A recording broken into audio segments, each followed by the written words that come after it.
करने लगे हैं बिजनेस कम्युनिकेशन को किसके साथ? इंटरकल्चरल रिलेशनशिप के साथ। इंटरकल्चरल रिलेशनशिप का पहले तो ये सुनिए बात क्या है। बात यह है कि एक बंदा जो है, फर्ज कर लीजिए कि लेट्स सपोज यूरोपियन है और वो बात करना चाहता है किसी ऐसी बिजनेस ऑर्गेनाइजेशन से या किसी ऐसे इंडिविजुअल से जिसका एग्जिस्टेंस है चाइना। अब ये दोनों अलग अलग कल्चर के लोग हैं। अब यहाँ पे भी कुछ प्रॉब्लम्स आ सकते हैं, कुछ इश्यूज हो सकते हैं, उसको हम यहाँ पे एड्रेस कर रहे हैं, ठीक है ना। तो सबसे पहले तो आपसे एक सवाल करते हैं। वो सवाल ये है कि जो लोग सेम कल्चर से होंगे, आपकी राय में जो लोग सेम कल्चर से होंगे उनके पैटर्न ऑफ कम्युनिकेशन सेम होंगे या मुख्तलिफ होंगे?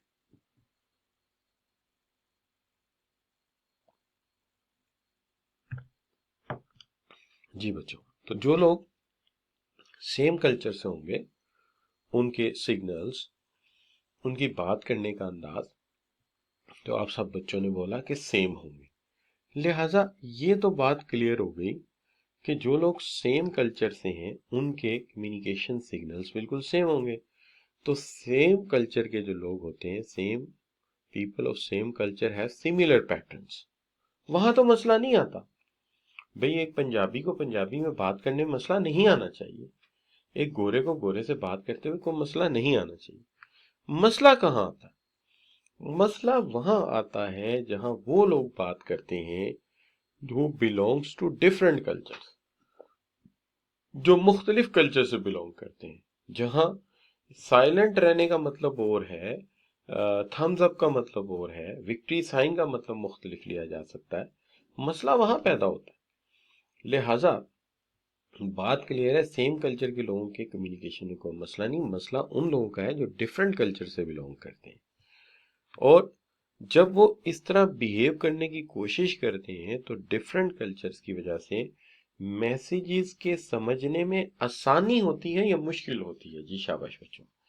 जब दो मुख्तलिफ कल्चर के लोग बात करते हैं तो मैसेजेस को समझने में आसानी होती है या मुश्किल होती है? आपसे सवाल है मेरा। तो आप कहेंगे सारी मुश्किल होती है। उसकी वजह यह है कि चूंकि उन दोनों का कल्चर मुख्तलिफ है, कल्चर मुख्तलिफ होने की वजह से मैसेजेस मिस इंटरप्रेट किए जाते हैं, मैसेजेस मिस इंटरप्रेट किए जाते हैं। तो अब सबसे पहली बात हमने समझी, सेम कल्चर के लोगों का कोई मसला नहीं, मसला वहां आता है जहां ऑर्गेनाइजेशंस या इंडिविजुअल मुख्तलिफ ऑर्गेनाइजेशन से बिलोंग करते हैं और वो सेम वर्डिंग और सेम सिग्नल्स को या सेम फेशियल एक्सप्रेशन को डिफरेंट मैसेज में इंटरप्रेट करते हैं। अब इसमें क्या क्या चीजें हैं, बेशुमार एग्जांपल्स हैं, लेकिन चंद एक वो एग्जांपल्स ले लेते हैं जो हमारी किताब हमें बता रही है। तो देखते हैं हम वो कौन कौन से मैसेजेस इसमें लेते हैं। सबसे पहली चीज जो है वो लेते हैं हम role of communication conflict in intercultural communication. इसमें सबसे पहले हम मिसाल लेते हैं difference of interpretation of verbal and non verbal science in different cultures. सबसे पहले इसके अंदर मैं चलता हूं नॉन वर्बल की तरफ। देखिए वर्बल तो है डिक्शनरीज बता देती हैं, उसमें तो इतना मसला नहीं आता। तो देखिए जैसे थम्स अप का मतलब जो है हम क्या लेते हैं?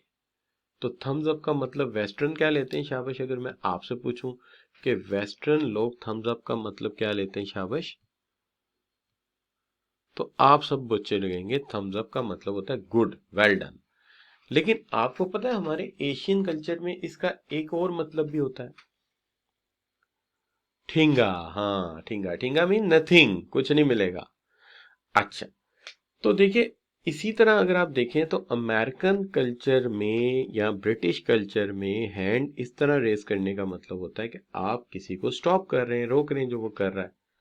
लेकिन हमारे एशियन कल्चर में हम इसका मतलब लेते हैं कि हम किसी बंदे हम इजाजत मांग रहे हैं बोलने की। We are asking or would like to get permission to talk. तो ये फर्क है।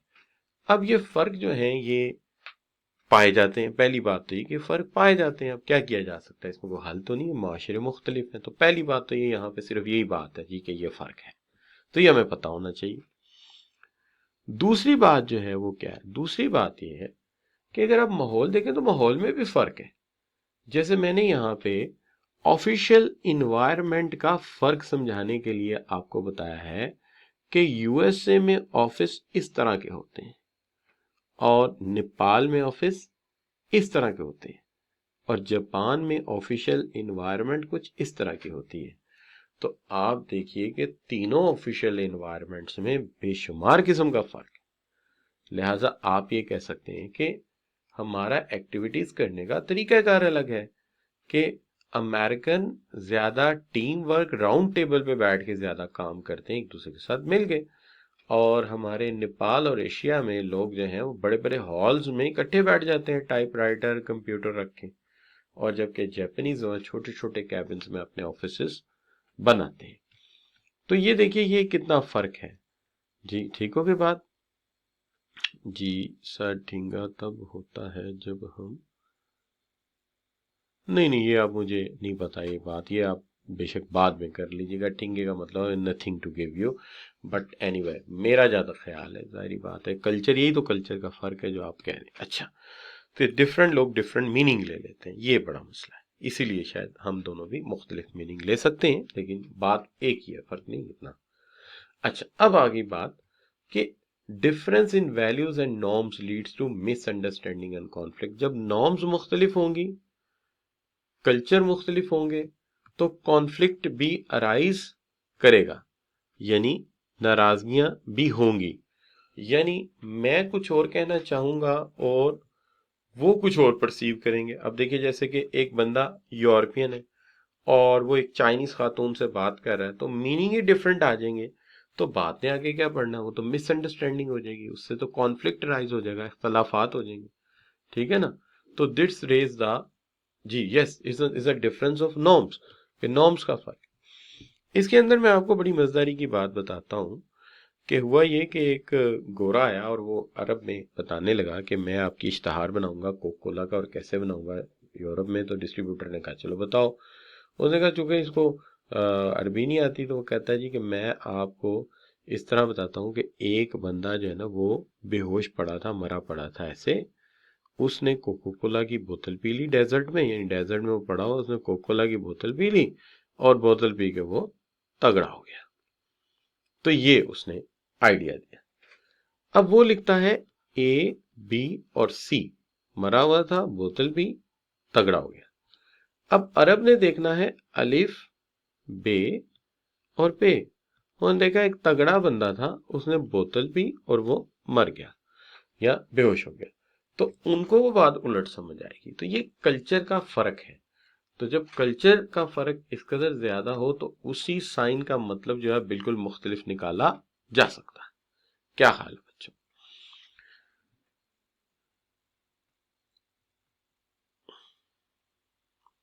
अब जहां तक सवाल है कि जो चीज मुख्तलिफ है वो ये है कि अंडरस्टैंडिंग द अदर कल्चर। तो करें क्या भाई, दूसरे कल्चर्स को अंडरस्टैंड करो, जितनी अंडरस्टैंडिंग होगी दूसरे कल्चर की उतना काम तुम्हारा आसान हो जाएगा, तुम्हें मुश्किलात नहीं आएंगी। तो ट्राई करो कि दूसरों के कल्चर को समझने की कोशिश करो, बल्कि एक दूसरे के कल्चर को समझने की कोशिश करो। चूंकि रिसर्च ने प्रूव किया है कि अगर आपके वैल्यूज में फर्क है नॉर्म्स में, तो इसके नतीजे में मिसअंडरस्टैंडिंग हो सकती है, इख्तलाफात हो सकते हैं। तो अगर हमें ग्लोबल बिजनेस वर्ल्ड का हिस्सा बनना है तो हमें ये सब कुछ सीखना पड़ेगा। क्यों सीखना पड़ेगा? क्योंकि आज का दौर जो है अगर देखा जाए तो एक ग्लोबल विलेज का दौर है। एक ऐसा विलेज है जहां अरबी, अजमी, गोरा, यूरोपियन, एशियन सब ने इकट्ठे रहना। हमारे शहरों का माहौल देखिए कि देखिए अरबी हैं उनके साथ वेस्टर्न बैठ के खाना खा रहे हैं, तो माहौल चेंज हो रहे हैं। सो देयर फॉर हमें एक ग्लोबल विलेज का हिस्सा बनना है तो हमें एक कल्चर सीखने पड़ेंगे, और ये कल्चर सिर्फ इंटरनेशनल इन्वायरमेंट तक नहीं है। आप जब इस कल्चर को लेके आते हैं अपने मुल्क में भी, तो हमारा कल्चर देखिए कि हमारे मुल्क में भी मुख्तलिफ कल्चर है, पख्तून कल्चर है, बलोच कल्चर है, Punjabi culture, so there are different cultures in our country as well. तो हमें इन कल्चर्स को समझना होता है, जरूरी है। इसके अलावा कोई और चारा नहीं है हमारे पास। क्लियर जी? तो सबसे पहले तो यहाँ तक बात अगर समझ आई है तो आप जी लिख के एंटर करें। फिर मैं जो बात करने लगा हूँ वो है डायमेंशंस ऑफ कल्चरल डिफरेंसेस, यानी जो कल्चरल डिफरेंसेस हैं उनकी डायमेंशंस को एक्सप्रेस किया है, बुक के मुताबिक ही किया है, लेकिन थोड़ा ईज करने की कोशिश की है। इसमें सबसे बड़ा जो फर्क नजर आएगा वो ये नजर आएगा कि बहुत सारे फर्क हैं, लेकिन चंद एक जो हमारे स्टडी का हिस्सा बने वो कौन से हैं।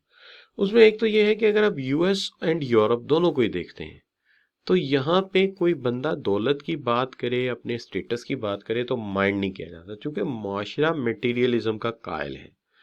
इसलिए कहीं भी खाना खाने जाएं, कहीं भी बैठे हो, वो कहेंगे चलो भी सारे अपने अपने पैसे दो, मैं तुम्हारे पैसे क्यों दूं। क्यों? यहाँ किसी के लिए कोई मामला नहीं है, यहाँ मटेरियलिज्म लाइक किया जाता है। यहाँ दौलत की बात की जाए और डिस्कस किया जाए तो वो लोग जो है दौलत की मोहब्बत को ये समझते हैं कि ये बंदा स्मार्ट है, ये बंदा स्मार्ट है, ये समझता है कि दौलत बड़ी इंपॉर्टेंट है। लेकिन हमारे एशिया में अगर हम दौलत की बातें करें ज्यादा तो लोग इसे खुद नुमाई समझते हैं, क्योंकि यहाँ पे थोड़ा सा केयर फ्री लाइफ स्टाइल पसंद किया जाता है, प्रेफर किया जाता है। यहाँ पे ये लाइक किया जाता है कि सारे मामला जो है वो अल्लाह तो अक्ल कर दिए जाए, अल्लाह पे छोड़ दिए जाए, लिहाजा यहाँ पे ये चीज़ है डिसलाइक की जाती है। लेकिन वेस्टर्न जो है वो मेटीरियलिस्ट है, वो दौलत के बारे में बात ओपन करते हैं, लिबरल करते हैं, और इसके ऊपर वो ज्यादा कोई शर्म भी महसूस नहीं करते। लिहाजा हम कंक्लूड करते हैं कि सोशल एथिक्स में एक नुमाया फर्क ये है कि यूएस से मटेरियलिस्टिक होते हैं और वो मनी को समझते हैं that is a solution of many problems, के बड़े मसलों का हल जो है वो दौलत है। लेकिन हमारी जो एशियन सोसाइटीज हैं यहाँ मटेरियलिज्म से नफरत की जाती है और केयर फ्री लाइफस्टाइल को पसंद किया जाता है। इसकी एग्जांपल एक मूवी भी है, बड़ी मशहूर मूवी थी बॉलीवुड की। उसके अंदर वो कहता है आज मेरे पास दौलत है, गाड़ी है, बंगला है, स्टेटस है, तुम्हारे पास क्या है? तो वो फौरन बोलता है मेरे पास माँ है। तो लिहाजा फौरी तौर पे लोग उसकी तरफ कंसोल हो जाते हैं कि छोड़ो यार तुम्हारी दौलत बेकार है, माँ तो उसके साथ। तो यहाँ पे ये चीज जो है लाइक की जाती है। अच्छा अगर ये वेस्टर्न मदर होती तो दो जूतियां मारती उसको कि तेरे भूखे नंगे के पास क्यों जाऊं, ये देख दौलत है, गाड़ियां हैं, बंगले हैं, मैं इसके साथ क्यों ना रहूं। तो लिहाजा ये हमारा एक फर्क है उनका और हमारे एशियन कल्चर्स का। अच्छा एक चीज ये है कि जो एक और फर्क आपको नजर आएगा, दुनिया के कुछ मुआशरों में औरत जो है उसको एक वीकर एंटिटी कंसीडर किया जाता है, ये इसको मर्द के बराबर नहीं समझा जाता है। ऐसे मुआशरों को मस्कुलाइन या मस्कुलाइन सोसाइटीज कहा जाता है, और आसान अल्फाज में इसे कहते हैं man dominating societies, man dominating societies. लेकिन लफ्ज याद रहना चाहिए मस्कुलाइन। तो ये मैन डोमिनेटिंग सोसाइटीज हैं, यहाँ मर्द की बड़ी हुक्मरानी चलती है।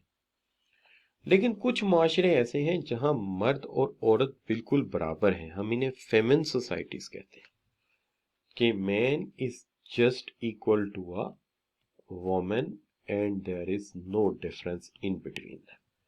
तो ये एक बड़ा फर्क है। तो इसका मतलब दो फर्क मैंने समझाए, एक मैंने समझाया मटेरियलिज्म का फर्क, और एक मैंने आपको समझाया मस्कुलाइन यानी मर्दों के मुआशरे वर्सेस फेमिन। फेमिन का मतलब है ऐसे मुआशरे जहां पे औरत और मर्द जो है बराबर है, तो फेमिनिस्ट कह लें या फेमिन कह दें इसको। अब जहां तक ताल्लुक है, एक तो ये बात हो गई, दूसरा डिसीजन मेकिंग का भी एक फर्क है। अब डिसीजन मेकिंग में दो तरह के फर्क पाए जाते हैं। फैसला करने का अंदाज जो है वो अमेरिका और यूरोप का भी फर्क है और पाकिस्तान का भी इनसे फर्क है। यानी जर्मन जो है वो कहते हैं कि फैसला जितनी मर्जी देर हो जाए फैक्टर सारे कंसीडर होने चाहिए। अमेरिकन कहते हैं फैसला क्विक एंड फास्ट होना चाहिए। पाकिस्तानी कहते हैं कि फैसले के लिए एक सिंगल अथॉरिटी होनी चाहिए, उसे ही फैसला करना चाहिए, सब लोगों को फैसले में शामिल ही नहीं होना चाहिए। और जापानीज प्लस यूरोपियंस, इनका ख्याल ये है, क्योंकि जापानीज यूरोपियंस के अंडर ही रहे हैं ज्यादा, इनके ख्याल उनसे मिलते हैं। ये कहते हैं नहीं जी फैसला जमहूरी होना चाहिए, कॉन्सेंसस बेस होना चाहिए। तो अगर आप डेमोक्रेसी की सेंस में देखें, डेमोक्रेसी की सेंस में देखें या डिक्टेटरशिप की, तो पाकिस्तानी डिक्टेटरशिप को लाइक करते हैं और जो जापानीज हैं वो डेमोक्रेसी को लाइक करते हैं। और अगर आप फैक्टर कंसिडरेशन करें तो उसमें मुजाजना हमारा उनसे नहीं कराया, दो ही मुआवजे कराए, कहते हैं जी जर्मन कहते हैं सारे फैक्टर कंसीडर करो, और अमेरिकन और यूरोपियन कहते हैं नहीं जी, सॉरी जो अमेरिकन है वो कहते हैं, बल्कि जर्मन भी यूरोपियन ही है ना, तो अमेरिकन कहते हैं कि फास्ट और क्विक डिसीजन होना चाहिए। तो ये वहाँ पे उन्होंने लिखा है, ठीक है जी। तो ये आपने ज़हन में रखना है कि डिसीजन मेकिंग नॉर्म्स में भी हमारे और उनमें फ़र्क पाया जाता है। अब पर्सनल स्पेस का फ़र्क है। देखिए हमने इससे पहले एक बात की थी कि इंसान जो होता है ना उसके गिर्द एक बबल होता है, यानी एक डिस्टेंस होती है दूसरों से, अगर उस डिस्टेंस को डिस्टर्ब किया जाए तो इंसान डिस्टर्ब हो जाता है। अब सवाल ये किसका बबल कितना बड़ा है। जर्मन जापानीज किसी भी दूसरे से बात कर रहे हो बड़े करीब खड़े होते हैं, अमेरिकन और कैनेडियन कम से कम 5 फीट दूर खड़े होते हैं, और अरब जो है बहुत ही दूर खड़े होते हैं। तो ये फर्क है उनके जो बबल है, यानी एक आम इंसान से दूसरे इंसान का एक फासला होता है, इसको हम बबल कहते हैं। तो ये बहुत ही छोटा है। जर्मन और जापान में क्लोज खड़े होकर बात करते हैं, यूएस से और अमेरिका में थोड़ा फासला रखते हैं, और सऊदी अरब में तो बहुत ही ज्यादा फासला रखा जाता है। अब बॉडी लैंग्वेज में भी फर्क है। बॉडी लैंग्वेज में ये है कि देखिए जापानीज बाव करते हैं, इंडियंस हाथ जोड़ते हैं, जॉइंट हैंड्स करते हैं, प्रणाम, और पाकिस्तानी शेक ऑफ हैंड करते हैं। तो ये भी कल्चर का फर्क है, मिलने का तरीके में फर्क है कि नहीं। तो ये बहुत ज्यादा फर्क है। अब जहां तक सवाल है ये हमारे मैनरिज्म का, मैनरिज्म में भी फर्क है। मैनरिज्म में जो बड़ा फर्क है वो ये है कि यूरोप में आप किसी के बच्चों को गिफ्ट देते हैं, बहुत अच्छी बात है, उसकी बीवी को गिफ्ट देते हैं, ये भी अच्छी बात है, वो कहता है कि मेरी बीवी के लिए आप गिफ्ट लाए, बड़ी मेहरबानी आपकी।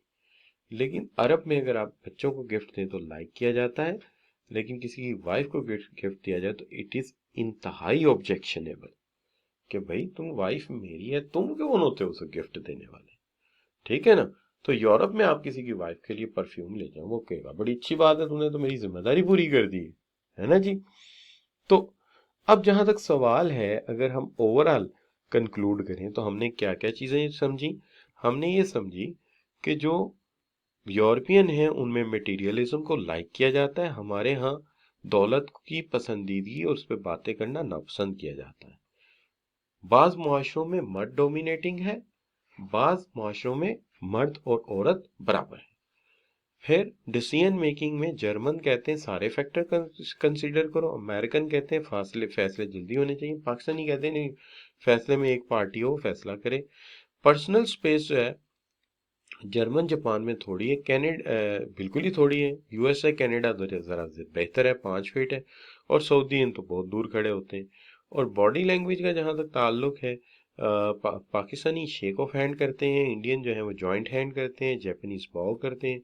और जहाँ तक ताल्लुक है मैनर्स एंड एटीट्यूड का, तो हमारे जो लोग हैं वो यानी एशियन लोग पसंद नहीं करते कि कोई दूसरा आपकी वाइफ के लिए गिफ्ट लाए, यानी कोई मर्द आपकी मशीरा को गिफ्ट दे, वो लाइक करते हैं उसका महरम उसे गिफ्ट दे, बच्चों के लिए वो गिफ्ट ले आए तो दे लाइक इट। तो ये मैनरिज्म है इन मुआशरों का। तो यहाँ पे आके अगर आप समझते हैं कि ये बात समझ आई है तो एक जी लिख के आप